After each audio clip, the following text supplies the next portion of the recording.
Aujourd'hui, on va s'intéresser à un métier absolument fascinant, celui qui se cache au cœur de nos usines les plus modernes. C'est le métier qui, littéralement, connecte les machines à notre ère numérique. Alors, quand on pose cette question, la première réponse qui vient à l'esprit, c'est l'électricité. Bien sûr, mais la véritable énergie qui fait tourner les usines intelligentes, vous allez voir, est bien plus complexe que ça. Parce que non, ce n'est pas juste une question de courant. L'énergie qui alimente vraiment l'industrie 4.0, c'est une expertise humaine très pointue. C'est cette expertise qui fait le pont entre la machine et le numérique. Voilà le programme. On va commencer par le contexte, celui des usines intelligentes. Ensuite, on plongera au cœur du métier pour rencontrer l'électricien de système.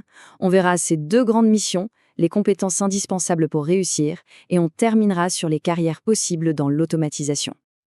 Allez, entrons dans le vif du sujet. Qui est vraiment cet expert qui se cache derrière la machine? Essayons de définir son rôle un peu plus précisément. Alors voilà la définition un peu officielle.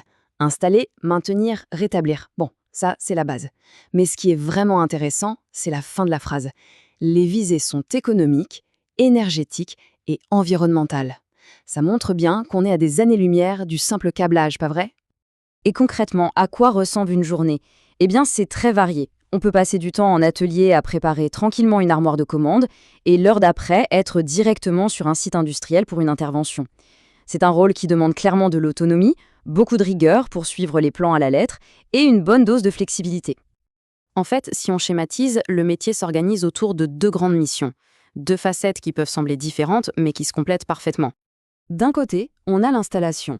Là, c'est la phase de création pure. On part d'une feuille blanche et on construit le système avant même qu'il ne produise quoi que ce soit. Et de l'autre côté, il y a la maintenance. Là, le système tourne déjà. Le but du jeu, c'est de s'assurer que tout continue de fonctionner nickel, soit en anticipant les pannes, soit en réparant quand ça casse. D'accord, mais alors, pour faire tout ça, de quelles compétences a-t-on besoin? Qu'est-ce qu'il faut savoir faire pour réussir dans ce domaine? Le référentiel officiel nous donne 5 compétences fondamentales. C'est vraiment le cœur du métier. Ça couvre tout le cycle de vie de l'équipement, de la construction de son cerveau, c'est-à-dire l'armoire de commande, jusqu'à sa mise en service, sa réparation en cas de pépin, et bien sûr son entretien régulier pour que tout roule.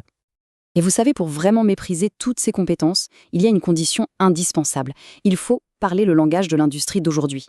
Un langage qui, évidemment, est de plus en plus numérique et qui repose sur quelques concepts fondamentaux. Le premier concept, c'est l'industrie 4.0. En gros, c'est l'idée de l'usine intelligente, où tout est connecté et où tout communique en permanence.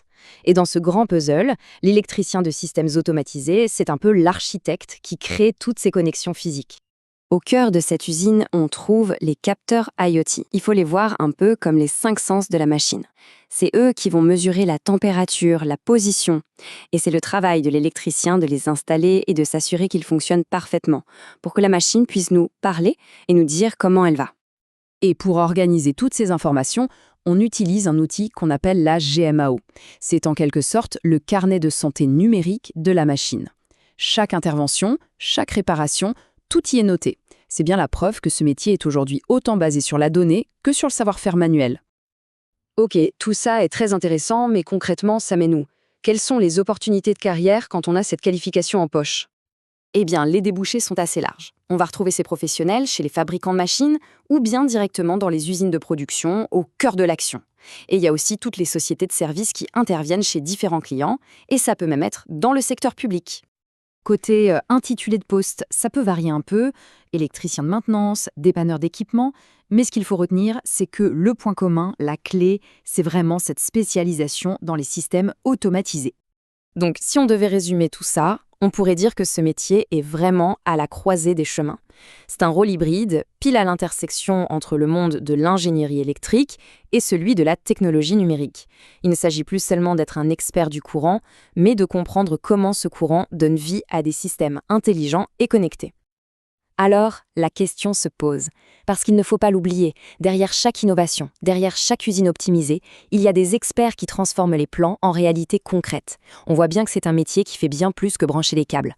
En fait, il connecte toute l'industrie à son futur.